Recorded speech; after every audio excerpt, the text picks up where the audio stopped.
Tamara LaRue was 15 years old. She was a troubled teenager. And one day, she took a gun her mother had and put it against her chest, and she pulled the trigger. Her body was rushed to the hospital, but she said her soul went somewhere else. I was convinced that there was no way to live a completely happy life. And if I couldn't live happy, I didn't want to live at all.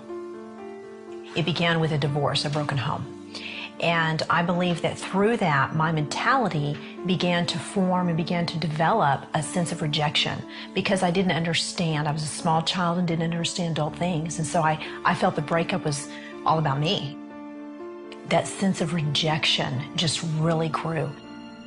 I began to perceive myself as a burden to other people. And so I would take little bitty comments that were relatively insignificant. I would make it into a really big deal. Those little seeds in my life, I began meditating on over and over. And as I grew, the rejection began to grow. What is wrong with me? And so I believe that the only answer for me was to end my life. I walked to my mother's room thinking I don't want anyone to see me because I'm so determined to end my life, to end the void, to end the suffering, to end the loneliness, that nothing was going to stop me. I began crying out and I began screaming out to God, God, forgive me. And the gun went off. Well, she's written a book called Delivered. Tamara LaRue is here with us. Hey, it's good to see you. Thank you, Pat. It's a tremendous book. Thank you. That was a 38 police special. Yes. Your mother had in her drawer. I understand a voice said to you, don't shoot your face. It did, Pat. When I was headed on my mission, I was so determined not to live. And when I held the gun initially, I placed it up to my head. And a voice spoke to me and said, remove that from your head and place it at your heart. And I argued with this voice, and I said, no, because I am going to complete this mission that I had started with. And so all of a sudden I get a vision of what I would look like if I was, to some bizarre reason, survive that. And then I got a vision of what I would look like, and I felt a compassion for my family. And so I listened to the voice, and I removed the gun from my head, and I placed it down at my heart. You pointed to your chest. You had it straight going down this way into your heart. I did. I knew where my heart was, and so I took the gun, and I aimed it directly for my heart because I was not going to miss. And I wanted that gun to send me into eternity because I was so desperate for my pain and my suffering to end. So you pulled the trigger and there was a loud bang, and then what happened?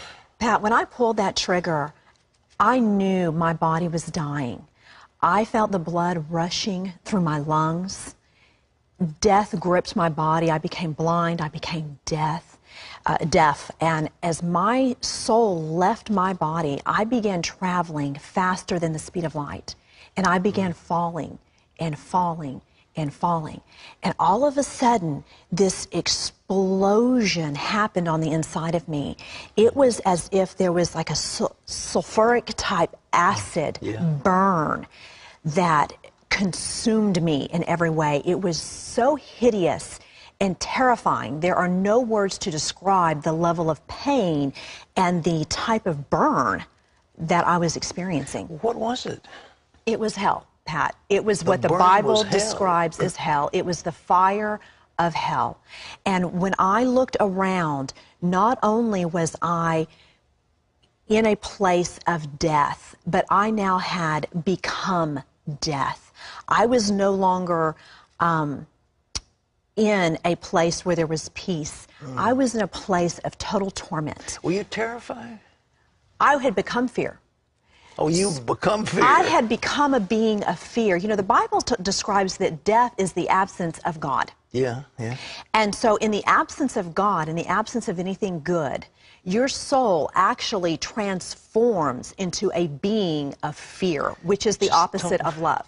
So my being, my person turned into a being of fear, a being of pain, a being in total isolation. There wasn't anybody else around you. Pat, I could look out and I could see thousands, millions of people that were all around me, but I was unable to communicate with them. Was it like a lake? Was it molten? It was like I don't know that it was like a lake. There was it's hard to describe. I guess you could say it was like, it was a huge sea of people. Yes, and there were many, many chambers that were all around me. And all of the people that were there were in the same formless being, screaming out in agony, in total terror, in a hideous scream. Then there was no end to it, Pat. There are no words to describe how horrific this was. They were screaming in agony. They were screaming in agony, and because they had become total beings of death. Yeah. And that's hard for the physical mind to understand those things. But when I would look at it, I remember looking at an individual, particularly, and they were as close to me as you are. And when I saw them, Pat, I knew everything about them. I knew every sin they had committed. I knew my knowledge about their life was completely full. I knew everything they had done wrong. I knew their thoughts. I knew their emotions. I knew the will. I knew everything I could think upon. My wisdom was in its fullness. It was like a Harvard degree instantly, you know. But it didn't matter. It didn't matter. In that hideous state of a burning torment, the only knowledge that mattered was that Jesus Christ was Lord. And here I am in this state of agony, indescribable agony, and the only thing that mattered was that I never surrendered to the lordship of Jesus Christ. Was this like regret in your mind as part of that fear? Absolutely regret. There was so much regret and shame and guilt that I had believed a lie and that I had believed the deceit. And when I looked out across the lake, across the heavens, I could see the entire universe, Pat. And it was like the earth was magnified. And there was a mutual feeling, a mutual understanding of everyone, the thousands and millions of people that were there with me, that we did not want anyone to go where we were. We wanted people to go back to earth and warn everyone, don't believe the lie, do not be deceived by your enemy, do not come here. Is that in your mind prior to this that ever could have seen anything as horrible as that? No, no. Never. And now I read the Bible and I see the Bible, how it describes hell. Yeah. And I look at my experience, and there are no words to describe what I experienced, Pat. Was there any end to it for these people? No, there was no end. No end? No end. And you could look across the Gulf Expanse, and you could see heaven. You could see the peace, the joy, the love, the wholeness. And you knew you were never going to experience that, because time does not exist in eternity. Time does not exist at all. And so you know you are there forever with no relief. The burn will never stop. The screaming will never stop. And the only thing you can do is hope that no one else will come where you are. It's the most horrible prospect when you think of it. I mean, human mind can't conceive of anything as absolutely awful as that. You cannot. The human mind cannot, in our physical state, cannot understand spiritual things at all. But you know, Pat, what is so amazing is God's love was so incredible that before I actually shot myself, I cried out to God to forgive me. And in that cry of desperation of forgiveness, God heard me. And He is so faithful to His word and to His promise that in my screaming and in my agony and in the revelation of what I experienced, God came down from heaven, and this hand scooped me up, Pat, and picked me up. And I realized I was not in hell because I shot myself. Because no act can take you to hell as if no act can take you to heaven. We are saved by faith. Yeah, okay. And so I realized that I wasn't there by my actions. I was there because I didn't receive Jesus as my Lord. And so when this hand picked me up and took me over the vast expanse, took me over that gulf fix, And it's huge. But to God, it's just like a simple, But that's a what simple Jesus dividing said line. in the parable. There's a great gulf between us fixed. Yes. And there was a great gulf. A great gulf, and it was of nothingness. Yeah. Dark, just nothingness. And when I went over that, and I entered into God's presence, Yeah. Pat, now, you can't describe God's presence either, but it was love. And I had now left a place of death and torment and darkness. And now I had entered into a place of love and light. And I experienced God's wholeness. I experienced His grace and His mercy. And there was unity with Christ that is indescribable. My pain was gone. My torment was gone. And I was in this presence of total wholeness. And you could see the lights, the beauty of the stones and the lights reflecting in heaven. And the very sight of them was rejuvenating and just energizing. And they it was were communicating magnificent. with each other. The people were talking. Oh yes, walking they were all communicating. However, I was restricted. You were. I was not allowed to take part in any of that. Although I knew that was going on and although I saw those things, I was not allowed to take part of that or to see many things in detail. There was many things understood, and the knowledge was free and wisdom was free. And so as I traveled over the heavens and I was cleansed of my sin, and I came back, and you know, there are, in the spiritual world, you're not confounded to the restrictions of the physical world. And so I came right back into the roof of my home, and they laid my body, the vessel of God laid my body back, my soul back into my body. And when He did that, I instantly could see and hear again. And I knew at that moment that I was surrendering to the Lordship of Jesus Christ. And I knew that whatever I was facing, the stigma of suicide, the stigma of everything that I had to face, was going to be okay. Would you come back in? Was it an operating room? You came back into your home? No, I came back into my home. You did? I came back into my home because when I had gone in there, I was isolated. Nobody knew that I had gone in there alone. So I don't know how long exactly I was out of my body, but when I had come back, that was when I had called for my mother to come and help me, and that was when she called the ambulance.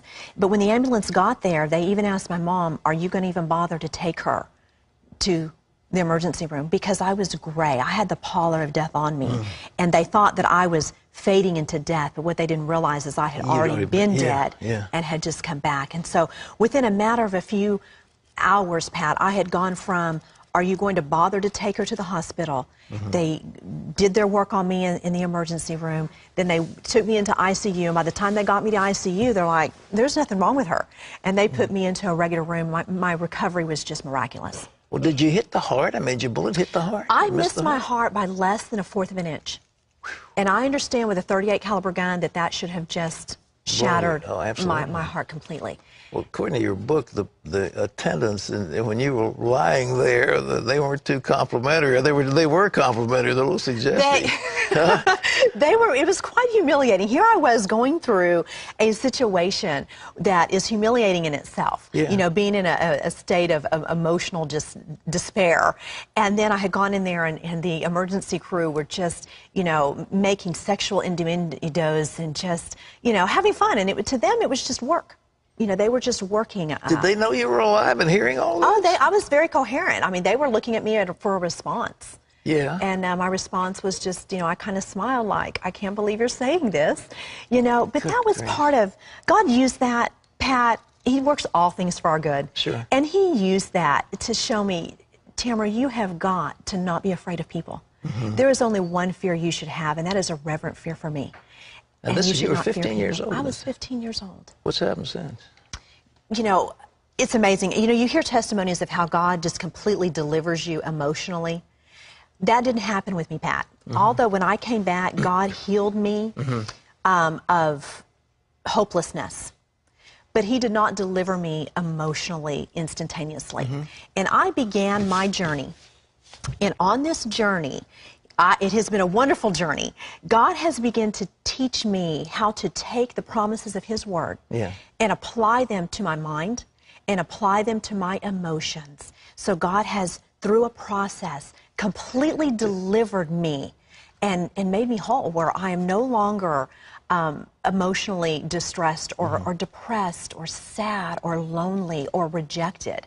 Do other people buy this when you tell them? What's your family, your parents, what do they think? Did you tell them where you'd been?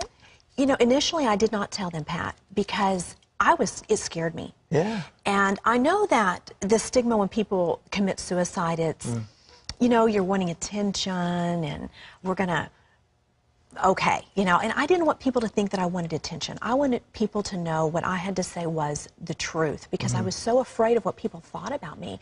I didn't tell anybody. For 2 years, I kept this secret to myself. And when I was ready to come and tell people, when I became saved, I started going to church, I started studying God's Word, I started on my journey of learning how to become free and how to apply the cross to my life. Yeah. But I made a lot of mistakes. And I would still fall back and I would drink and I would party with my friends because I needed these friends, I thought. Okay. And God showed me different. And so when I came out and began to tell my story, people were like, okay, if you're really telling the truth, then why did you go back and do these things? And it's a perfect opportunity for me to tell them, when our soul is in our body, we are in a war for our soul. Right. And I am having to learn how to crucify my flesh and live after the Spirit of God.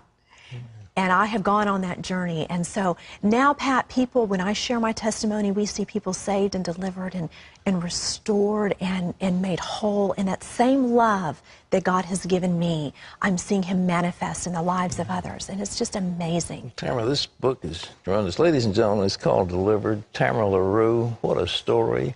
And that journey from heaven, or hell to heaven, not heaven to hell, hell to heaven. Yes. Tamara, God bless you. This is great. Oh, thank you so much. God has been... We serve a mighty God. We do indeed. And, you know, Pat, I want to say one thing. If you are believing anything other than the gospel of Jesus Christ, you are believing a lie. Because the gospel is the truth. It is the only truth. You cannot add to it, nor can you take away from the gospel of Jesus. You've been there. And I've been there. Tamara, God bless you. Thank you so much. Tamara LaRue, ladies and gentlemen. A whole week, we're talking about life beyond the grave. People who've been there, they've seen it. Listen to what they say. We leave you with these words from John 14. Jesus said, I am the way, the truth, and the life. No one comes to the Father except through me. We'll see you tomorrow. Don't miss it. Bye-bye.